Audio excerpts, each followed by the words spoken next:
So first of all, I'm Vali Valiev. Almost all of you knows about me. I want to introduce. I want to tell about my couchsurfing host that I met in Manila, and I want that he introduce himself. Please introduce yourself. Hi everyone, I'm Manolo Noche. I'm a professor of architecture and I'm also an architect here in Manila, Philippines. Okay. Which university you are teaching right now? I am affiliated with the University of Santo Tomas College of Architecture. It is the oldest university in the Philippines as well as in Southeast Asia. Okay, nice. So first of all, I want to know that uh, which countries have you ever visited before? Like you don't need to count, but I've been around most of the countries in Europe, in North America, the United States, Canada. I've also been to some countries in South America, Colombia, Ecuador, Peru, some countries within the Asia region, Japan, China, Thailand, Singapore, Malaysia. Uh, I've also been to Egypt, and yeah, mostly those are the places that I've been to. nice. Which one? We cannot compare the countries. Which one is best? Which one is? But for your own side, which one is good for you? Which one did you like the Well, most? I'm an architect, and as such, I normally enjoy traveling to countries that has a very rich architectural history and legacy. So any country that has a wide array of architectural examples would definitely be at the top of my list. I do enjoy visiting Italy. I did enjoy visiting Czechia. Uh, and I'm sure, of course, traveling as well around China, around Japan is also very exciting to see a different style of architecture. I traveled extensively around Thailand as well, which was also quite interesting looking at the varied Thai Buddhist architecture that they have. So, again, it's countries that have a very rich architectural legacy are always intriguing to me. That's why. So, okay. When I enter your house, actually, it looked like as I told you before, it looked like a museum simply. I want to know that, like, uh, not how did you get, but why did you do that kind of collection? It looked like a museum Yes, simply. well, the house that I'm living in has been with the family for around 70 years, and I inherited it actually from my parents. And a lot of the items that are seen inside the house comes from the period when my mother and my father used to live here, were still alive and that they lived here. So what I basically did is instead of some people would hide all of their uh, all of the items that they have, I would normally display them. Uh, Simply because I find it interesting to look at. A simple thing like, say, teapot or chinaware is very interesting in terms of its design, in terms of how it looks. And it also helps me remember what the household has. As one gets a little older, I think it's practical to know where your items are, and if because I see them every day, I know they're there. If I see that they're not there, then I know there must have been someone who stole it or it may have been Okay. destroyed. So it's a good way of remembering what I do have. So everything that I do have that is worth displaying is on display. Exactly. Exactly.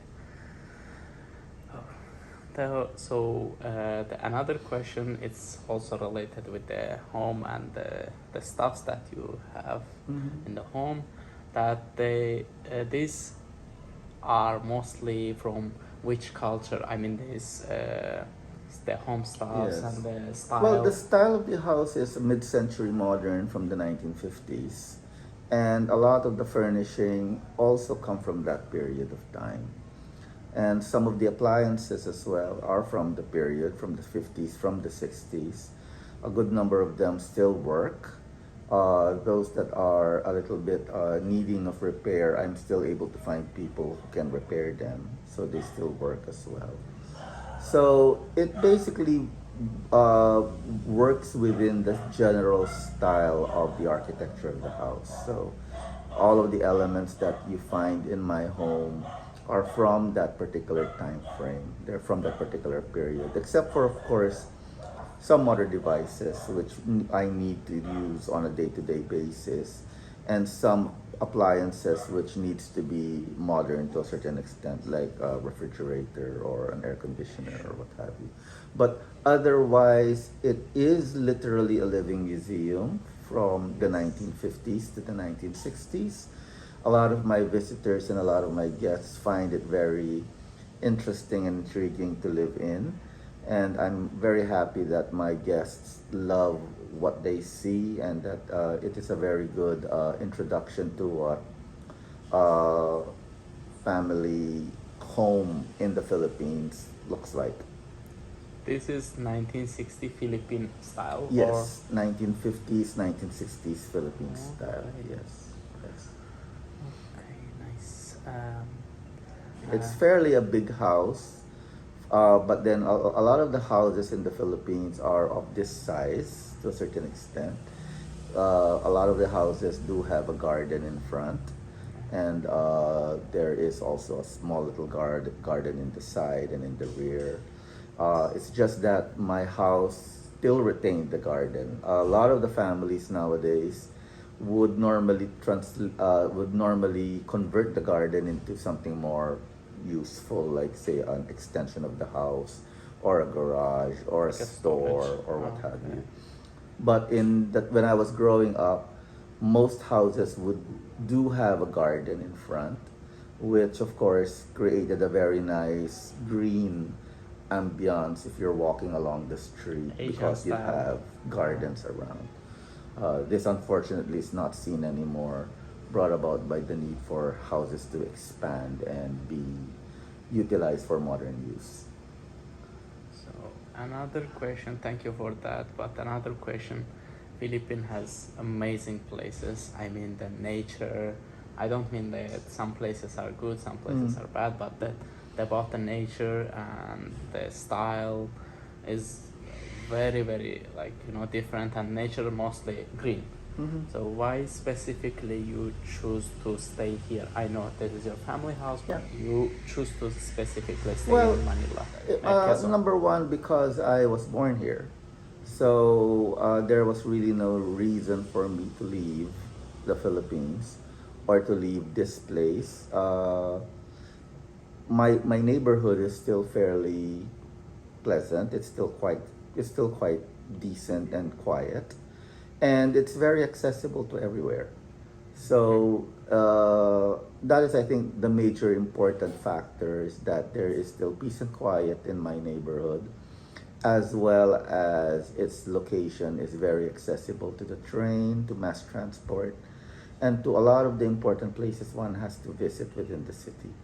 If I do leave and move to the periphery or to the suburbs, it will become a little difficult, of course, for me to commute and to travel from wherever I need to go. In the future, probably when I do decide to retire, then I may opt to move to a more, cooler climate in the Philippines, somewhere in the Baguio. mountains. Yes, simply because the Philippines can get very hot during summer as well. So, yeah. Thank you. And is how to ask that question? Okay, you visited other countries. You get hosted by someone in couchsurfing, or No, no. Usually, I have a different philosophy regarding couchsurfing. I do enjoy inviting visitors to stay with me, but I personally do not avail of couchsurfing whenever I travel. I would prefer to stay in a hotel or in a hostel or an Airbnb And or if ever I do have relatives, like whenever I travel to the United Kingdom, my brother lives there, so I stay with him. The reason for this is it allows me, of course, free liberty to go in and out of the house anytime of the day, anytime of the night, without disturbing anyone. I know, of course, that couch surfing is a culture that relies on hospitality, and I just do not want to be imposing on strangers and others their hospitality simply because I'm there. And but I don't mind, of course, meeting up with people, getting to know people, and experiencing the city from their point of view, as well as from my point of view as a visitor. So why, okay, you when you go there, you don't look for host, I understand, but why do you prefer to accept guests? Well, again, it is part of being hospitable. I would like to share my I would like to share to my visitors the hospitality of the Philippines. I have a fairly generous house, and I'm the only one living here with my caretaker. And I would want to share my house with visitors. Mind you, I don't necessarily invite everybody that comes in couch surfing here. I am very selective as well as who I invite. But it is really a question of wanting to share one's culture, one's country to others. At my age, at my level of profession, I think I have a different perspective of what the Philippines may be compared to, say, younger people who have a different perception of the country. And it would be nice to share as well my intake on what the country is to all my visitors.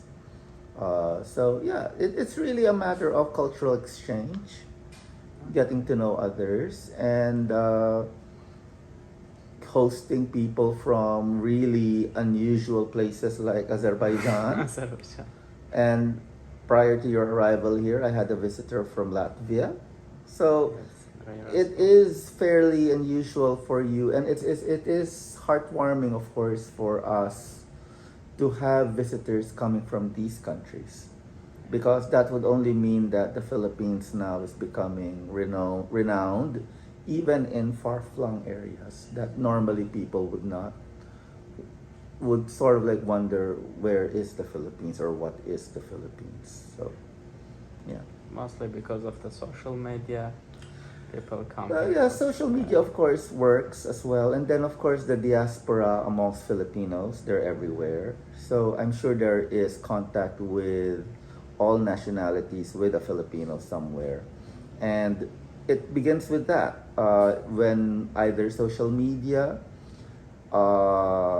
exposes a visitor to visit a particular country, or a visitor would have an interaction with a Filipino who is probably living or working in your home country, and they invite you to drop by and visit the Philippines. So, if that is the first stage of interaction, I then serve as a second stage of being the host to this visitor before they move on and visit other places around the country.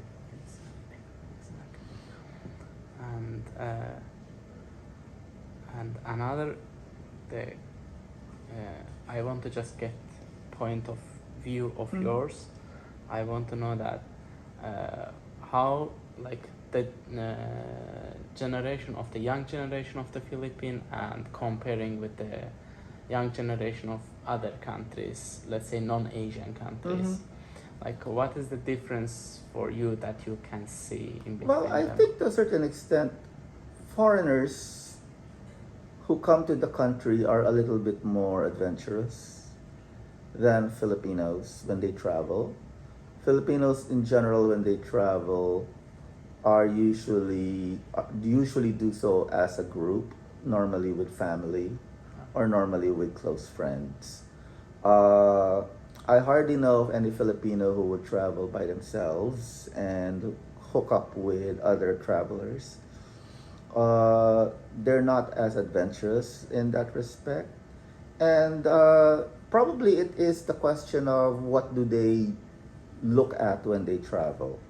Most Filipinos, I think, would probably travel for shopping and other for food, trying the local delicacies. But they're not necessarily there to travel because they're looking at culture, they're looking at the art, they're looking at the architecture, they're probably going to travel because of it is in their bucket list that they have seen such beautiful sights, and for them to be able to share the world through their social media uh, profiles that they've been somewhere. And I don't blame them for that. Of course, that is Almost everyone doing travel. that. Yeah, they do that. Uh, but definitely, I think Filipinos are safer when they travel. They do not do a lot of crazy things Yes. compared to, say, the Americans or some Europeans. They don't travel to get drunk. They also do not travel because of sports or any kind of festivity or activity that may be hosted in a particular country.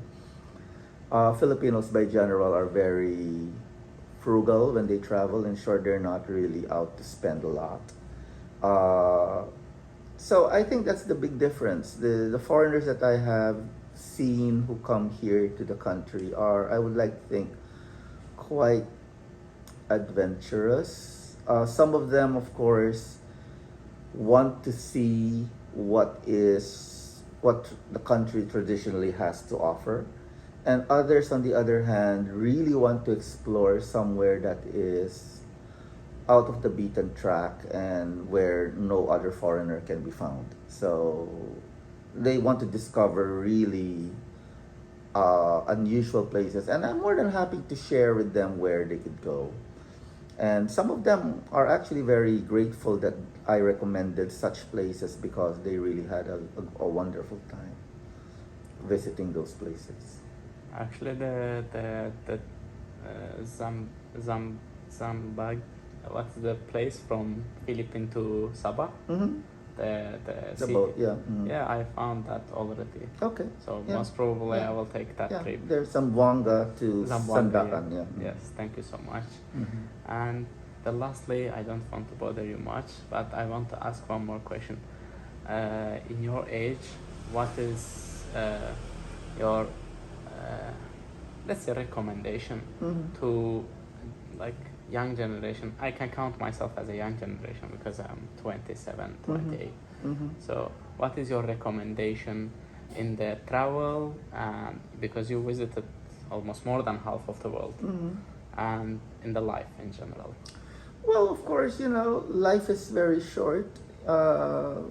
W- you may say that reaching an age of 60, 70, or 80 is very long, but it's very fast. Uh, with life, of course, with aging, of course, comes certain disabilities. One gets sick, one gets a little bit weaker. And travel, of course, don't wait until you're old to do it. That is one thing that is different amongst Europeans, particularly compared to Filipinos when they travel. Probably because of the economic realities of the country.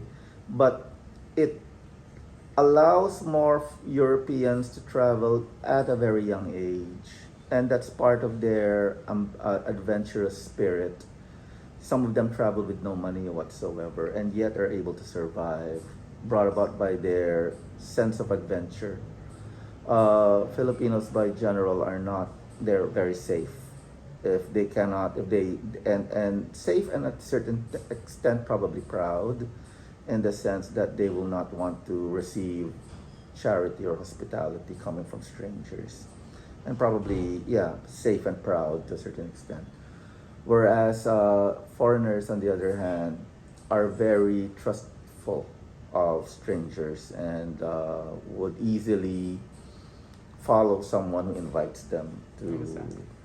come eat and sleep and in various scenarios. So it's really, experiencing life as it comes and learning the cultures of others, being tolerant about others, being respectful of others without necessarily having to impose one's beliefs or one's principles on others. Exactly. The world today is very confusing, and it shouldn't be. We all come from one race, one people, one gene, one DNA, and there should be no reason why we're fighting for land or Something else, yes. for other things or for prominence or power or what have you. Travel, I think, is a very good initiator of such because it allows people to understand one another. The more people travel, the more people become open to various cultures. Of course, as long as the traveler is open to understand different cultures, because there are of course travelers who are very arrogant and they impose their lifestyles on the countries that they're visiting, and they always view the countries that they go to as inferior to what they are. So you also have that kind of crazy travelers, of course, the very demanding type of people who I always say, if you're demanding that much, then go back to where you come from because you're not welcome here. Exactly. If you cannot accept traffic, if you cannot tolerate long queues, and if you're always in a rush, then why are you here to begin with? The reason why you're here is because you want to experience something new. So if you are open to that kind of experience, then you're more than welcome because any country, I'm sure, will be opening up their arms and their hearts to you because you want to know who they are. You want to know where they come from. You want to know what made them what they are and how they are becoming members of the international society. And yeah, basically, that is what travel does. It opens a lot of people to everything that a country has to offer, be it the wealth, be it the poverty, be it the beauty, be it the ugly. It opens our eyes to the realities of what a country can have, that we are able to bring home to our home country. We are wiser and we are richer, brought about by the experiences we gathered from others. Exactly. Thank you so much. Welcome. Welcome. God bless you. Simply. Welcome. Thank you so much. Thank you. So this is what we are doing sometimes, not every time. When we meet up with Couchsurfing or other travelers, for example, my host,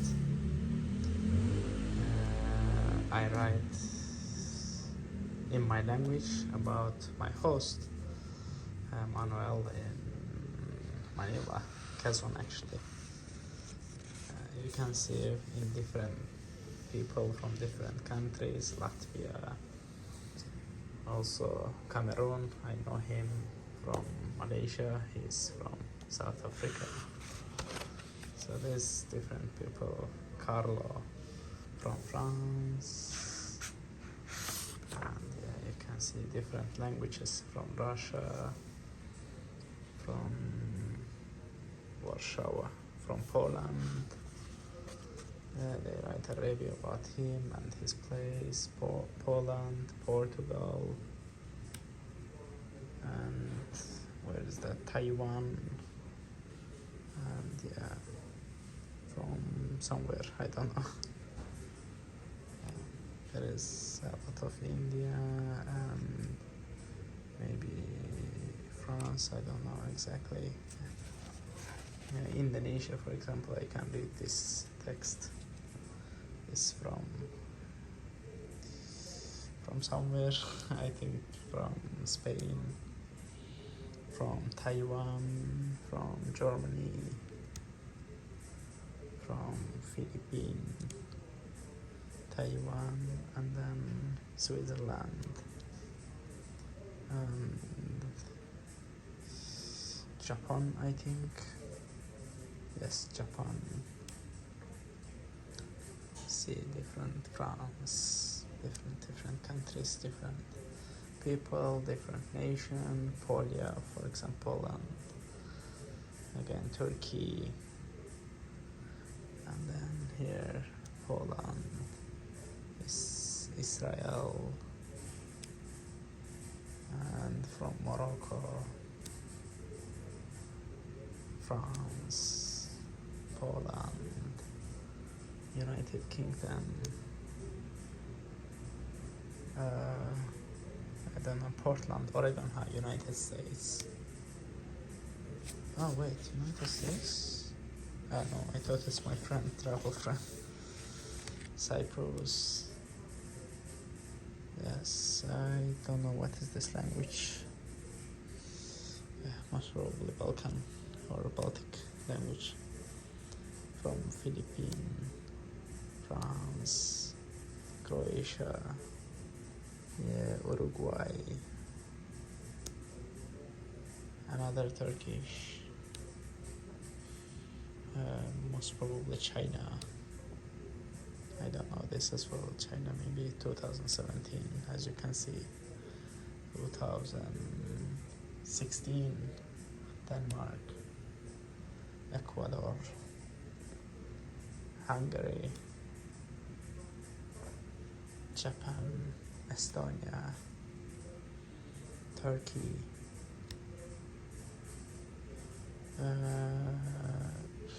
España, I think España, yeah.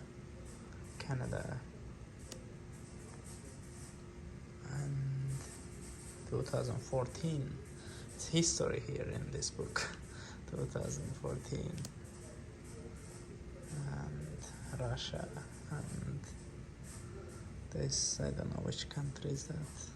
I think it's English speaker country, and this from somewhere, and then here Spanish speaker, Russian, oh no, German, I think. 2013. Yes. This is history and experience for me to see that kind of things. I think I will start like something like this book, people write in my book. And this is me, 2013, 31st July at the midnight. Yes. So this is my couchsurfing host house in Manila. Actually Quezon City, yeah. You enter from the door here, and then it's me. And then there is, you can see, all look like museum simply. There's old speakers and old disc player, CD player, I don't know how to say in English. Radio, and there's lights, and then some CDs in my room. I will show. We have a CDs as well. So there's a statue, and like almost all is from 60, 70, 1960, 1970. Here we have the stuffs, the candles, flowers, and this again radio here, clock here, and then some like colored egg style something. I don't know exactly what is that. Yeah.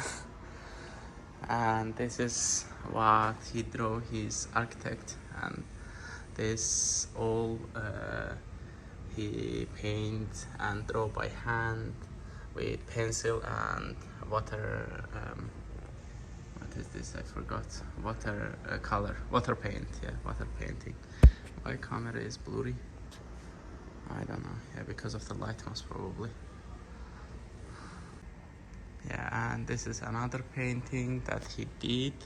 It's all churches located in Intramuros before Second World War, 1940 until 45. And all of them was standing, but right now they are not existed. And this one, he didn't make it, but he just keep it. There's some different style of watch, I mean the clock, vintage cameras, and old books. I don't know what this book's about. I didn't even open. Yeah, and you can see that. Amazing, just amazing, simply. And yeah, here the paintings and old Chinese style uh, teapots and etc. This part also the vintage style, and this is still standing, the church that is still exists in the Intramuros. Right now it is like a dark gray color. They changed the color, but yeah, it was before like a red brick color. And this is another one, but still, but it's destroyed in the Second World War time. And this one also, all of them is his hand paintings. There's some small stroller to carry stuffs. And these are candles as well. And but okay, here we have the rest area. You can read the books and you can listen CDs. I don't know where is the light. Yeah, but I will try to show without light. Yeah, here another book area. You can. These are actually cassette or yeah, cassettes, not books. Old cassettes, and this is Dactylo. Most of you knows about that. And yeah, this toys and Piccola. It's not working. It's not working, but yeah.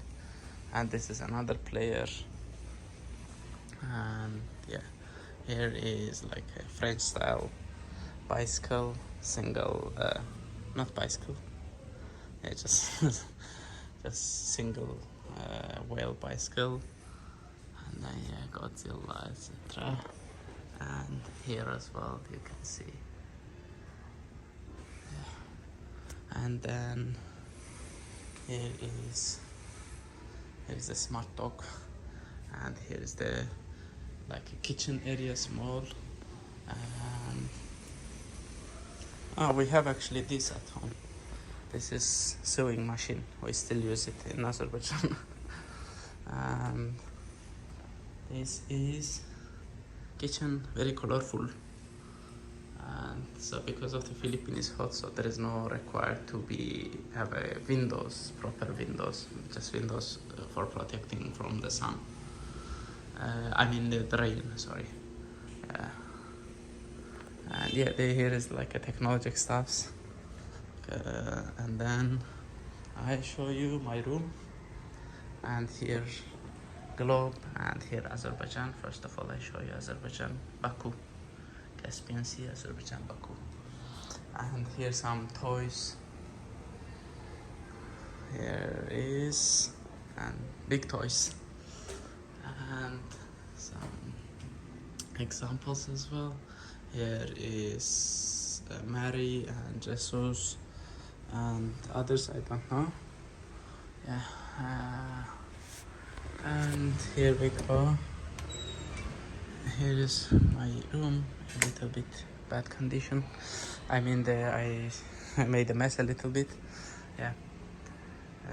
So this is another books here, and this is jeepney here, favorite Philippine car transportation.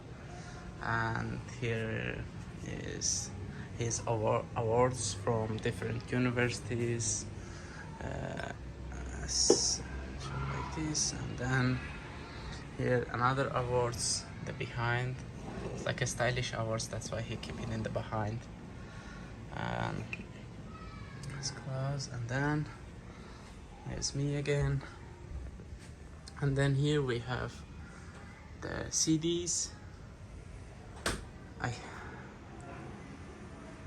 And books, and another books, another CDs here. And then here we have like European style, but this is 1615 Philippine style home, like room, and in the room you have bathroom and toilet together inside your room. That's all about the home. There's actually other rooms, but I just don't want to keep the video too long, so that's why I just turn off the lights. Yeah, that's all. And here is the garden.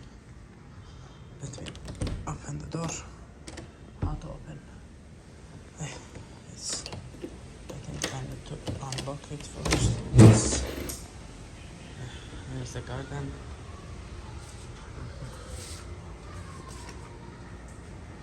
It was raining since morning, so that's why. Like a small garden and bicycle. Yeah, just resting area here. And some small stuffs as well. That's all.